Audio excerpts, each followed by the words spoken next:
Welcome back to Pathology and Clinical Sciences 1. In this session, we'll look at the importance of homeostasis and the effects of the loss of homeostasis on the body's cells, organs and tissues. We'll also look at the three outcomes of the body's response to changes in homeostasis. We'll also look at the pathophysiology of inflammation and the outcomes of the healing process. We'll look at systemic and local clinical features of inflammation, its treatment, and the varying outcomes of the healing pathway. Homeostasis is the balance achieved when the physiological needs of the body are met, and disease will occur when the body can no longer adapt to the internal or external environmental changes. A disease state is a descriptive term used to define the status of the body when homeostasis is not maintained.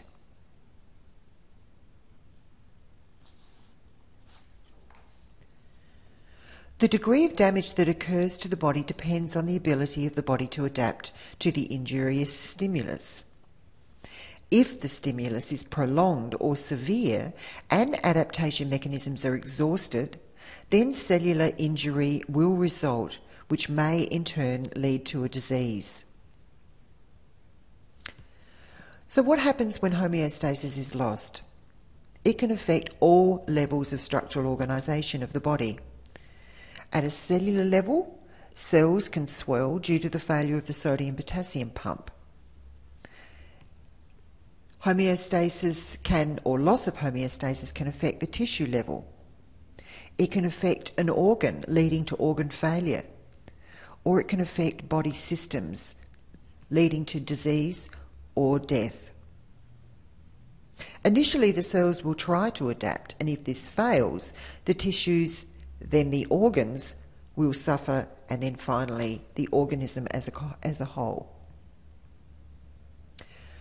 Most diseases begin with maladaptation to a changing external or internal environment. When cellular injury occurs, if the cell cannot adapt to maintain homeostasis, then a disease process can ensue. There are really only two possible outcomes for injured tissue. The tissue recovers. It can recover if there is reversible injury with repair or adaptation. If this cannot occur, then death will occur, initially of the cells, then the tissues, and then the organism.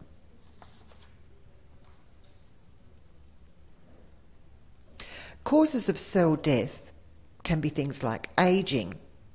Initially, muscles, including smooth skeletal and cardiac muscles, can atrophy, and there can be decreased function.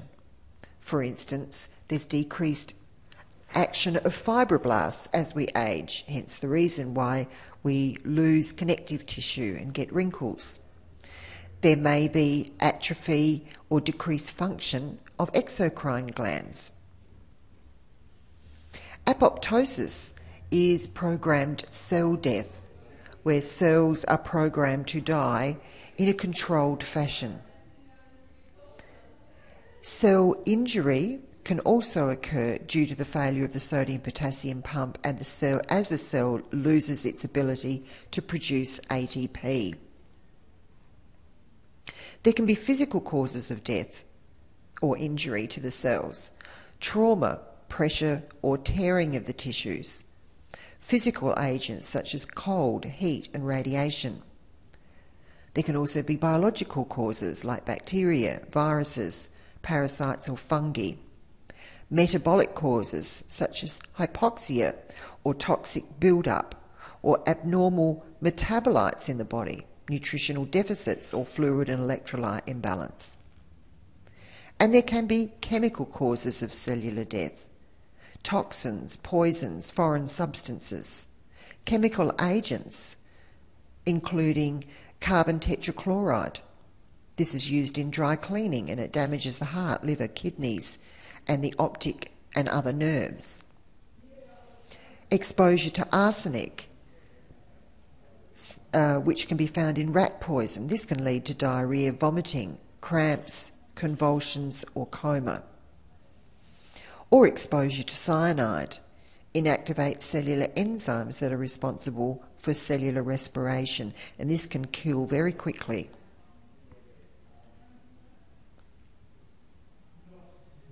Other causes of cellular damage can be things like oxidation, corrosion, or protoplasmic poisons. Direct toxicity by combining with a molecule component of the cell, membrane or organelles, creating free radicals and lipid peroxidation. Hypoxia and anoxia, where there's inadequate oxygen supplies to the tissues or maybe no oxygen at all. This can have a significant impact on all body organs, but in particular the brain, which is highly sensitive to deprivation of oxygen.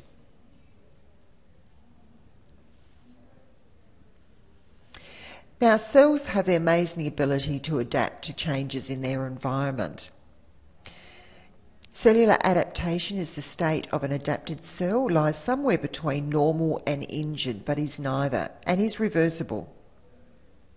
The cellular function may be altered in adaptation, but the cell remains alive.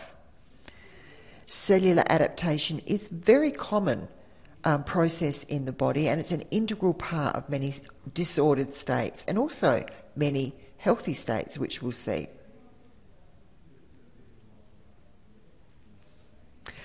Let's have a look at some of the types of cellular adaptations that occur quite frequently in the body. The first one is adaptation. The first one, rather, is atrophy. Atrophy is where cells shrink in size, usually due to a reduction in the amount of work that those cells are doing. For instance, if you don't do any muscular activity, your muscles will start to shrink down. Skeletal muscle, cardiac muscle, even other structures in the body like sex organs and the brain. Causes of atrophy are ageing, which is a normal part of the ageing process, lack of hormonal stimulation, infections, especially chronic infections like HIV, or just simply not using the tissues. The next cellular response or adaptation response is hypertrophy. This is the opposite of atrophy. This is where cells increase in size. So if you decide that you're going to pump some iron at the gym, your muscles will increase in size. They don't increase in numbers, they increase in size. This can occur not only in the skeletal muscles, but in the cardiac muscle, in kidney cells, and in other areas of the body.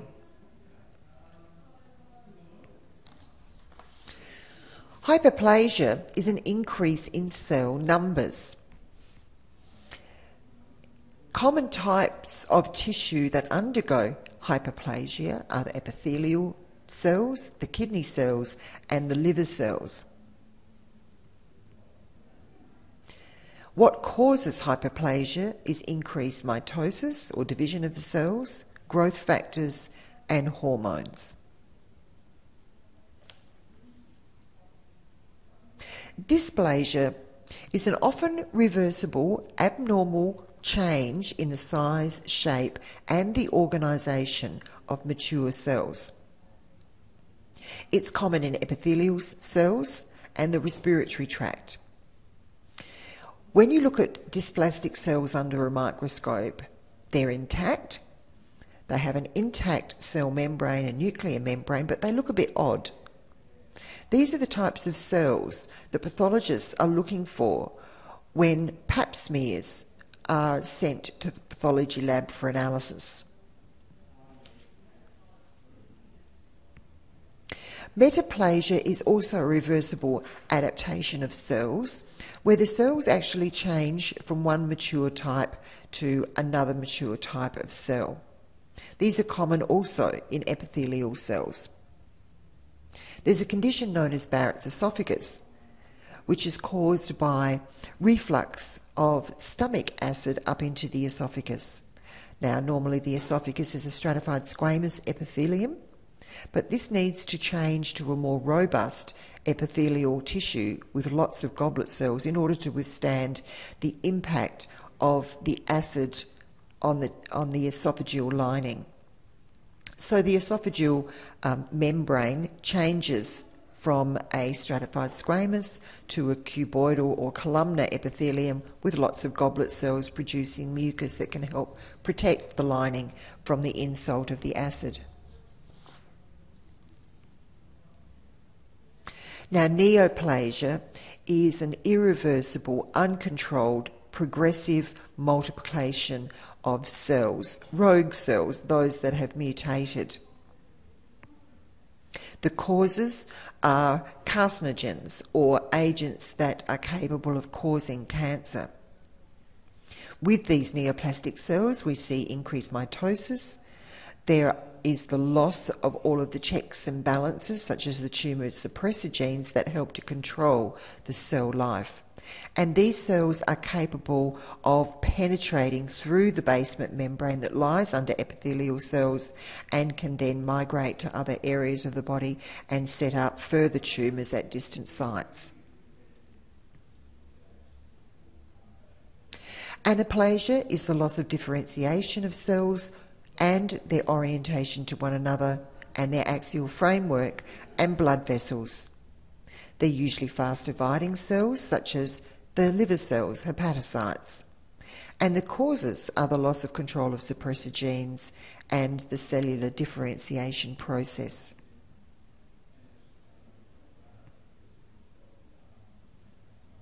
Now, this little diagram shows what happens to cells when cells get injured. Cells can either adapt in some of the ways that I have just mentioned, or if the injurious stimulus is so great that adaptation cannot occur, then cell death will occur.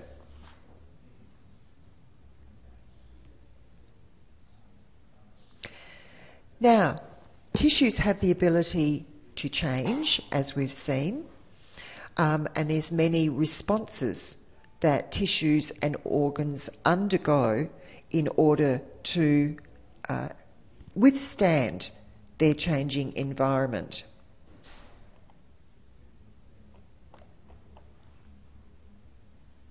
Organ responses are things like hypertrophy or atrophy, which we've talked about.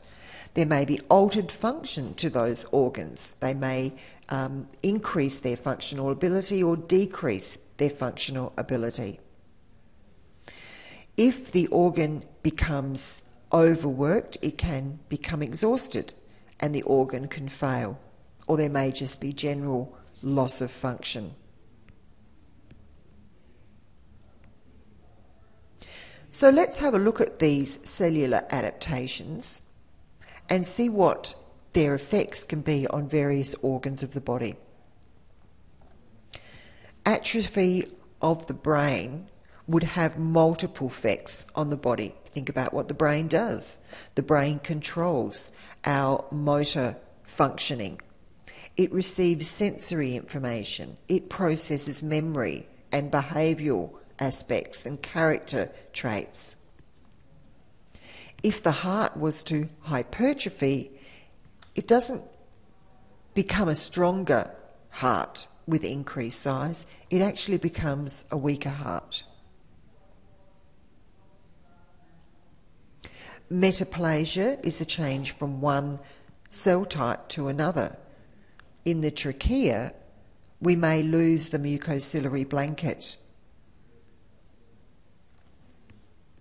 Hyperplasia, if that occurs in the liver, there may be inability to produce plasma proteins, or excess production, or failure of the liver to detoxify. If neoplasia occurs in the pituitary gland, the effects can be very widespread. It can cause the pituitary gland to start secreting more of the many hormones it produces. Hyperplasia of the prostate gland is very common. It's called benign prostatic hyperplasia. And even though it is a benign increase in the size of the prostate, it can have devastating impact on male patients because it can block off the urethra and cause the person to be unable to pass urine. Dysplasia of the cervix can cause very painful intercourse, and it can be a precursor to neoplastic changes. And anaplasia of the ovaries is common in postmenopausal women, and this will lead to infertility and a reduction in the production of hormones. Now here we have an image of a normal brain on the right and the atrophied brain on the left of an individual suffering with Alzheimer's. So you can see that there has been significant tissue loss or shrinkage of the brain tissue, leaving very wide sulky gaps between the gyri. This image shows hypertrophy of the cardiac muscle. In this case, on the right, we're looking at the left ventricle. This hypertrophied cardiac muscle is significantly denser and thicker than it should be. And this image shows dysplasia of epithelial cells. Even though they seem to be reasonably organised, there are certainly changes to the cells that can be recognised by a pathologist. This image is an image of Barrett's esophagus. On the left we have normal stratified squamous epithelium, and on the right there have been metaplastic changes to the esophagus that have seen the epithelial lining change to a columnar epithelium with lots of goblet cells and glands that can secrete mucus to help protect the esophagus from the insult of gastric acid creeping up from the stomach into the esophagus. And here we have neoplastic changes in the liver. This large creamy coloured lesion is a malignant tumour that has developed within the quite dark browny red tissue of the liver. And this is prostatic hyperplasia. We can see that the glands are certainly still intact, surrounded by connective tissue and the ducts of the glands, but they've increased in the cells that are lining those glands have increased in numbers.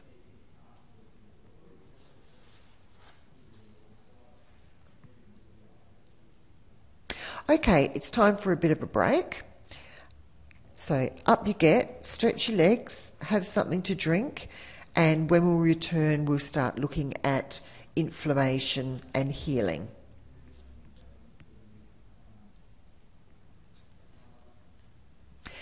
So in this session we'll review cell and tissue damage. We'll look at how the cells respond to damaging stimuli, either through adaptation and repair, resolution or regeneration, or if these can't be achieved, then death. If enough cells are damaged, then the tissue will also be damaged.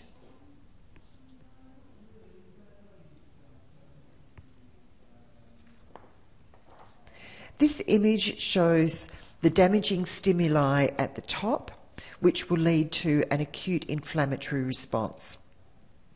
Now, cells may undergo resolution and regeneration. If this occurs, then the normal structure and function of the tissue will be restored. If the cells can't regrow, then healing will still continue, but the healing will be with scar tissue. But if the damaging stimuli persists, it can lead to chronic inflammation, persistence of the inflammatory response, and possibly death of the tissues. Now this image shows an overview of the normal defences. This is a little bit of revision, I guess, from your human biological sciences classes, where the immune system is organised into the 3 lines of immunological defence. The first line of defence is the physical and chemical barriers, the skin and the mucous membranes. The second line of defence introduces some of our white blood cells, such as neutrophils and macrophages, the complement system, and inflammation and fever. And the third line of defence introduces the specific cells of inflammation and healing, our B lymphocytes and our T lymphocytes.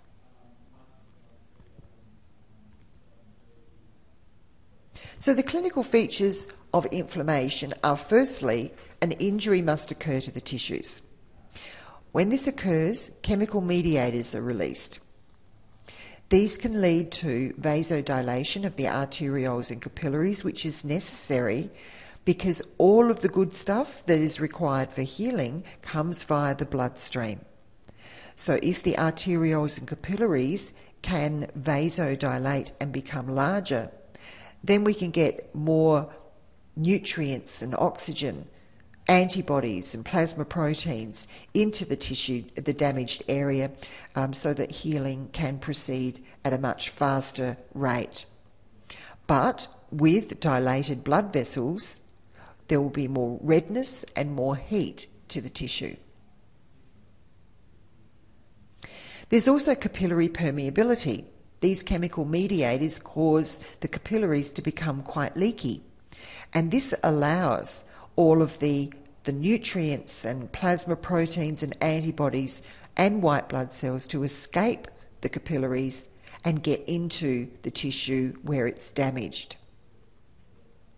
But this capillary permeability also allows a lot of water or plasma to leave the blood and get into the tissues. This causes swelling, and it can push on nerve endings, which can cause pain. But also some of the chemical mediators can be quite irritating to nerve endings.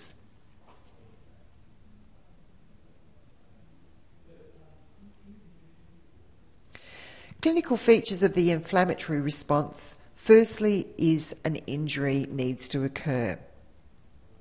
Once this happens, chemical mediators get released, which causes vasodilation to the feeding capillaries.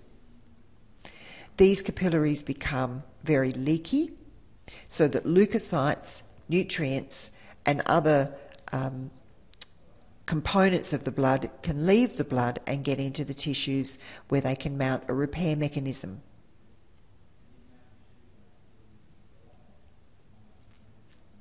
So the cardinal signs of inflammation are redness, heat, swelling, pain, and if it occurs around a joint, then immobility. Think about an injury that you've had that you've been able to see on the surface of your skin. There's redness and heat due to the vasodilation of the blood vessels. There's swelling because fluid leaks out of the capillaries and gets into the tissues. That fluid causes, or the swelling at least, can cause the pain, but so too can the inflammatory chemicals. And if all of this was to happen around a joint, then it would be very painful and difficult to move that joint.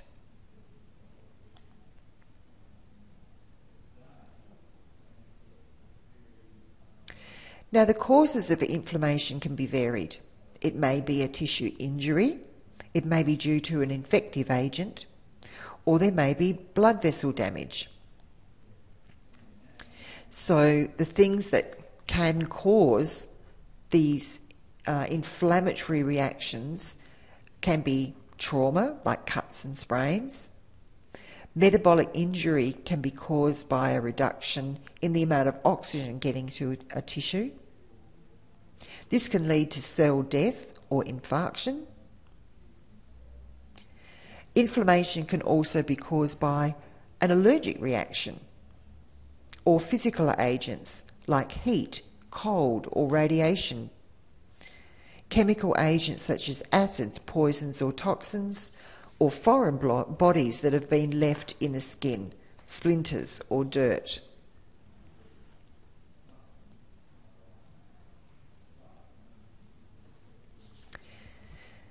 Now, if we look at this diagram, you can see again that cells get damaged when the tissue gets injured. This activates mast cells, which further activates the arachidonic pathway with the release of eicosanoids.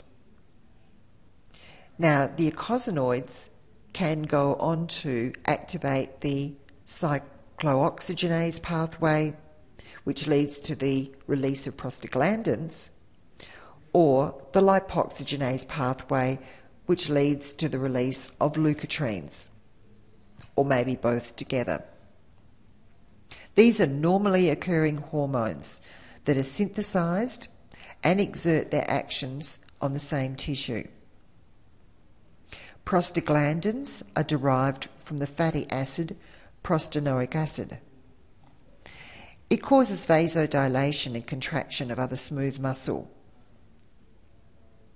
The leukotrienes mediates infective responses by stimulating the production of white blood cells.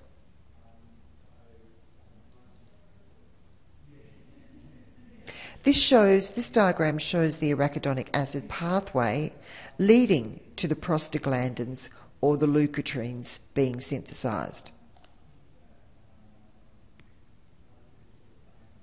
When the mast cells are activated, they also release chemical mediators. Histamine is a vasodilator and causes the capillaries to become leaky. It also causes constriction of the bronchial smooth muscle. Platelet activating factor attracts more leukocytes to the damaged area. It also causes the capillaries to become leaky, and it activates neutrophils. Neutrophils are some of the best garbage collectors of our white blood cells, and they are very good at killing off bacteria, but also scavenging and removing debris.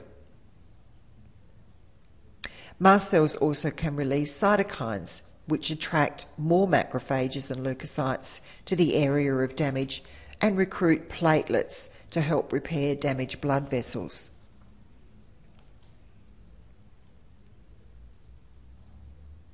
So when blood vessels are damaged, the inflammatory response proceeds in three ways. Nitric acid production by endothelial cells that have been damaged lead to vasodilation and increased permeability of the capillaries.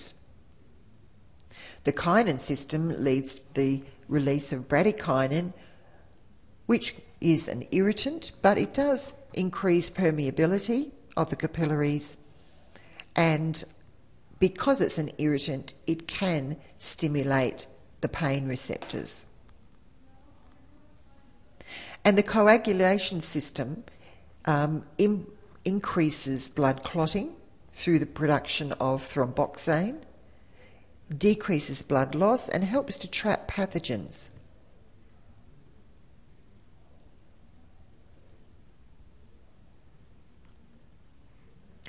Now, the outcomes of acute inflammation and tissue injury depend on how well the body can heal.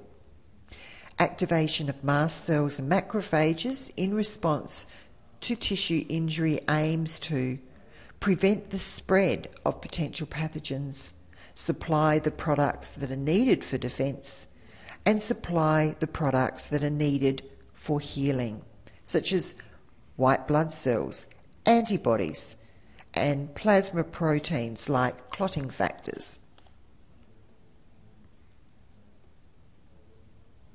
When cells get damaged, an infection occurs in the tissues.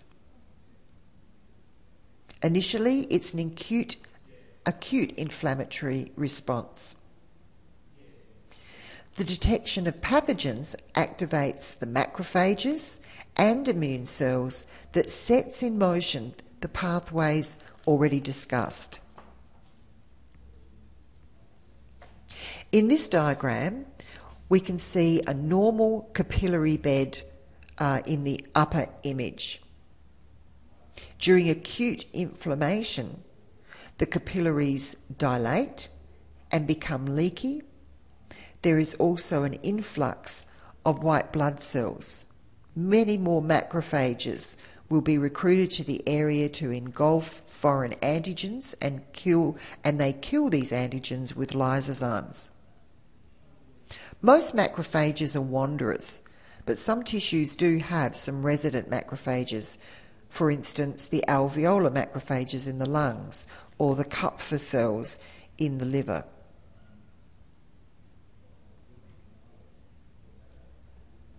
Now, acute inflammation does follow certain steps.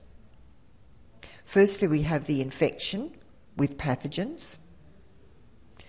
The complement system then gets activated, and this increases the permeability of the blood vessels and cell adhesion. Mast cells will then start to produce the chemical mediators, like histamine. There's also activation of macrophages.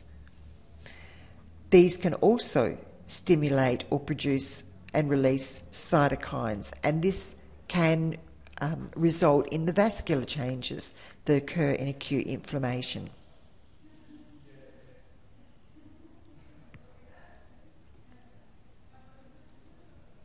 Now, the inflammatory response is slightly different when there are pathogens involved. In the clinical presentation, there's more exudate or pus. There's usually a larger reaction, and if the exudate is purulent, there's often bacteria involved.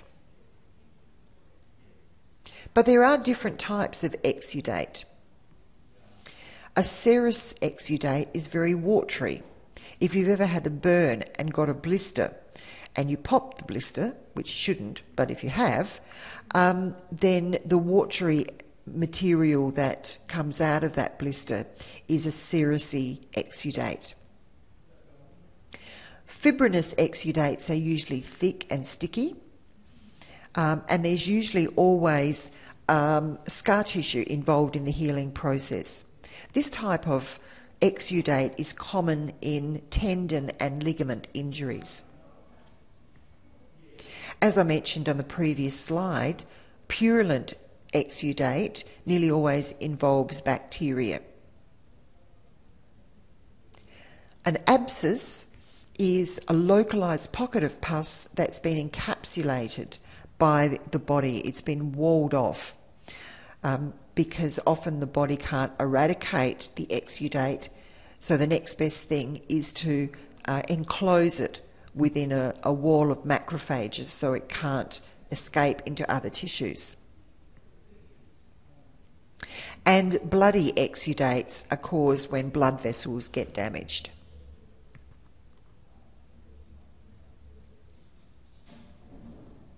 Now, the local manifestations of acute inflammation really are dependent on the type of tissue or organ that's involved. It affects all vascularised tissue, and healing can't occur without the inflammatory response, because remember, the inflammatory response causes the vasodilation and leakiness of the vessels so that white blood cells can escape the blood and get into the tissues to start repairing the damage and cleaning up the debris. Plasma proteins and antibodies can escape the blood and get into the tissues so that they can help with the healing process. So the inflammatory response is very important. Cell death can occur in the heart, brain and liver if the acute inflammation proceeds for an extended period of time, and the healing process may be different in each of those organs. For instance, in the heart, the healing process will be with scar tissue because the heart is unable to regenerate with cardiac muscle. In the brain, as we lose brain cells, they're not replaced. Abscesses can form, or necrosis can form. It's called liquefactive necrosis. In the liver, there is regeneration. The liver actually has an amazing capacity to regenerate. However, if the inflammation goes on for too long, then scar tissue will form.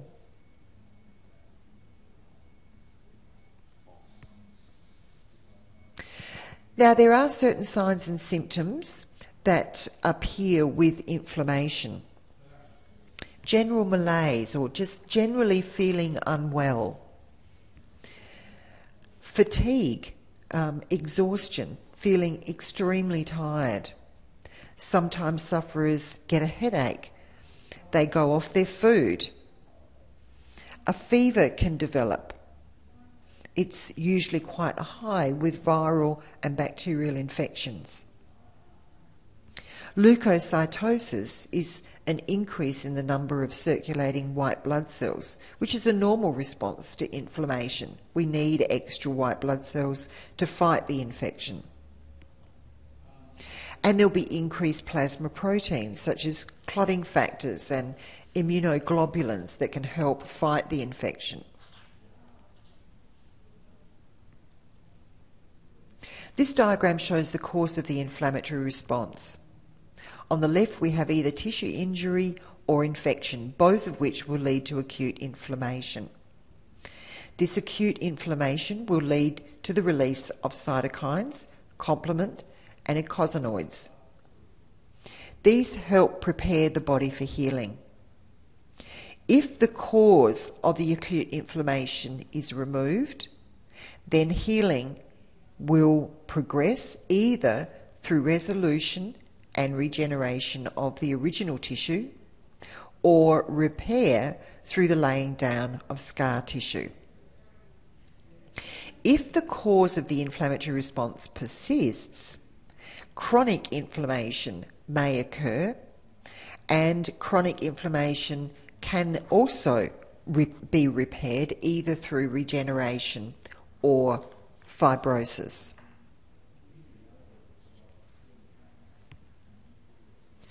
Okay, it's time for another break.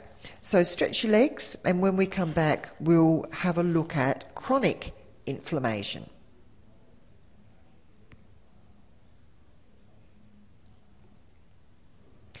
Now, chronic inflammation occurs when there is prolonged inflammation. There's also prolonged tissue injury and general dysfunction of the tissues.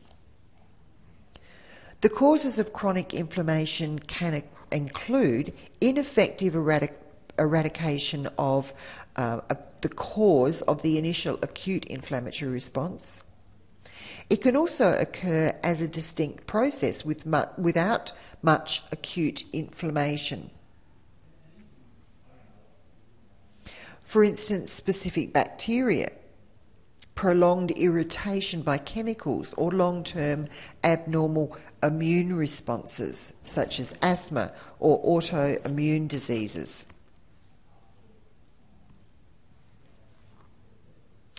The characteristics of chronic inflammation are a little different to acute inflammation. There's generally less edema in chronic. There are more lymphocytes, more macrophages and fibroblasts, but less neutrophils. Granulomas often form, and there's more collagen production, resulting in fibrous scar tissue. There's generally more tissue destruction, and the repair is through regeneration rather than resolution.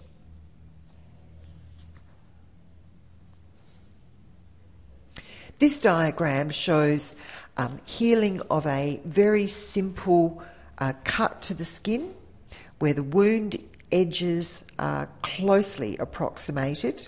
So this is called healing by first intention on the left, where you can see it's a deep but thin cut.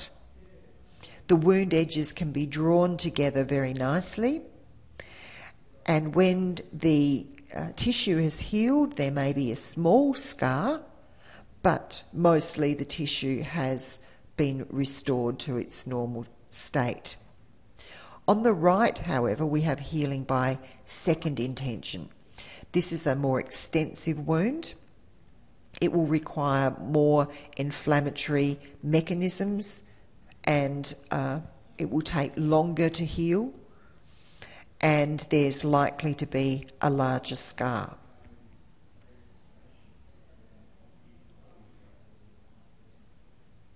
Now, the treatment for inflammation is varied, but some of the common medications that are given for inflammation are aspirin.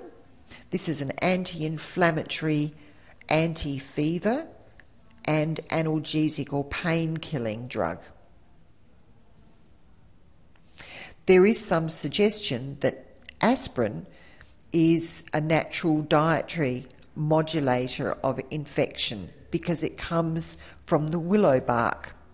Aspirin acts on the COX-2 pathway to reduce inflammation. Non-steroidal anti-inflammatories are newer generation anti-inflammatory drugs, but they do have some side effects. They can cause reactive peptic ulcers, which can bleed and lead to anemia. Glucocorticoids are very powerful anti-inflammatory agents, but they also have side effects. Some people suffer from arrhythmias, cardiac arrhythmias, and high blood pressure.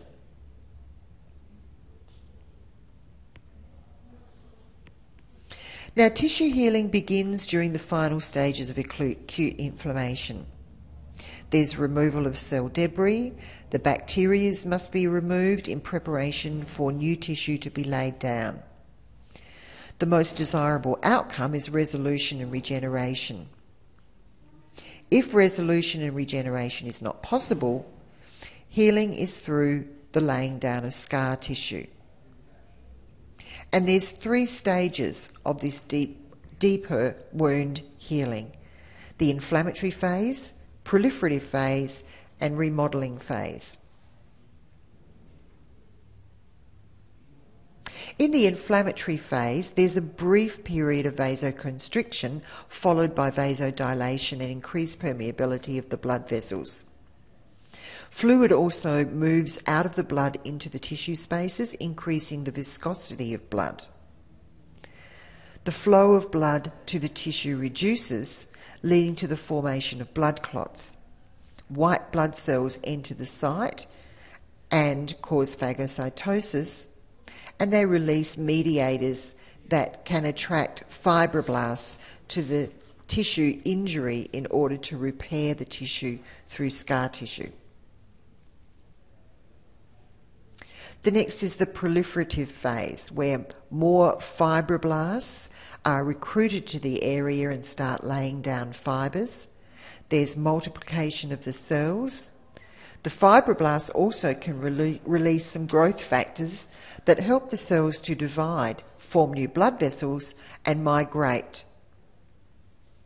At the end of this phase, white blood cells leave the wound site.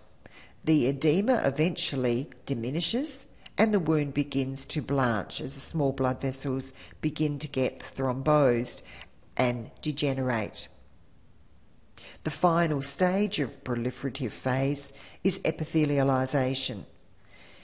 It is regeneration, migration, proliferation and differentiation of the epithelial cells at the wound site to form a new surface area similar to that destroyed by the injury. Then there's the remodelling phase, where new tissue is formed to fill the wound space, and it serves as a foundation for the scar. It's formed from fibroblasts and epithelial cells, and it contains new blood vessels. The tissue at this stage is quite soft and pink, and because it's fragile, it will bleed easily. This stage begins about 3 weeks after the injury and can continue for months. The resolution and regeneration begins during acute inflammation, where there's a clean-up mechanism going on inside the tissue. The exudate needs to be drained, toxic products need to be removed, and reversal of the permeability of the blood vessels. The inflammatory mediators are cleared and capillaries start to bud off. Regeneration of tissue cells and resolution of tissue function occurs if there are cells present capable of mitosis.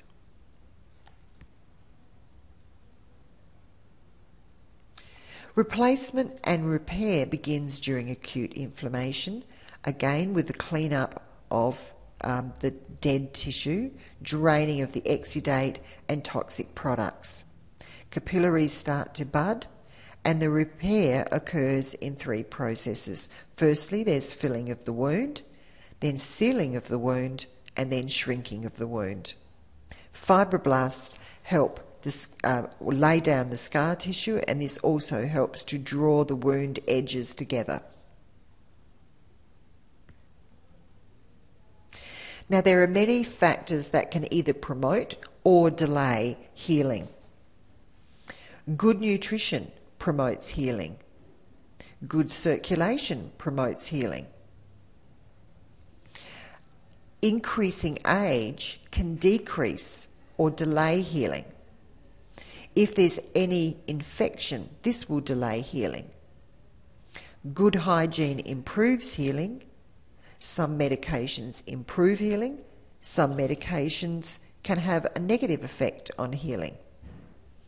And of course, there's genetics. Some people just have good genes and will heal well. Other things that are worth considering, though, with either promoting or delaying healing are things like mechanical stresses. For instance, if you cut your forearm, it would probably heal up nicely. If that cut was on your elbow, though, it probably wouldn't heal quite as well and would take longer to heal. This is because every time you moved your elbow and applied mechanical stresses to the wound would break open again. If there are any foreign bodies remaining in a wound, the wound won't heal. If a person is immunosuppressed, they will not heal properly. Illicit drugs, alcohol and smoking delay healing.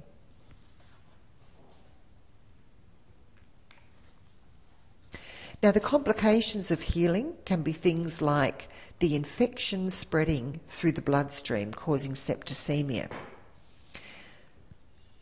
An acute inflammatory response may proceed to chronic if the healing process doesn't occur quick enough. There may be loss of function of the tissues. There may be contractures of the tissues or obstruction to a tube. There may be adhesions where one tissue adheres to a neighbouring tissue. There may be dysfunctional wound healing, like keloid scarring, where the scar it gets laid down outside of the normal wound borders and it becomes quite a significant scar. There may also be ulceration to the tissues. And the local complications can be dependent upon the amount of oxygen and the amount of oxygen and nutrients that are getting to the site of injury, and if the injury continues too long around a joint, it can inhibit the range of movement of that joint.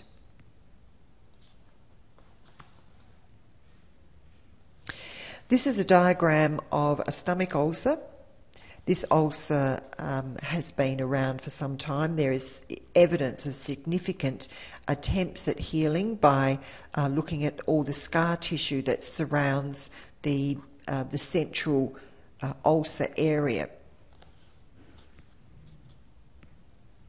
And this is a venous stasis ulcer. It's an ulcer that has been caused by an inability of the tissues to drain their waste products into the venous blood supply. So those waste products have built up in the tissues, causing tissue damage.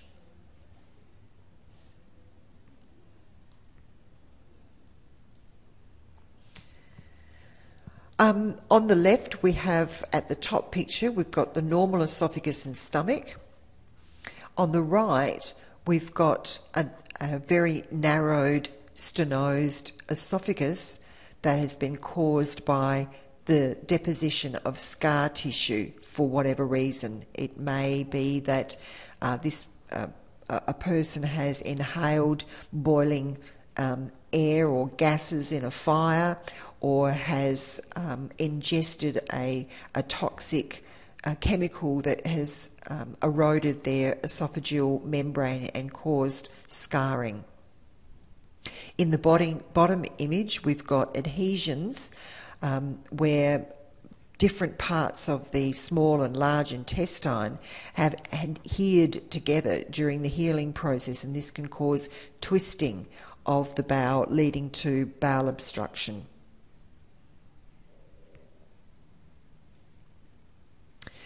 And that brings us to the end of this session. There are a couple of links there that you might be interested in looking at, one on wound healing and one on cell adaptation.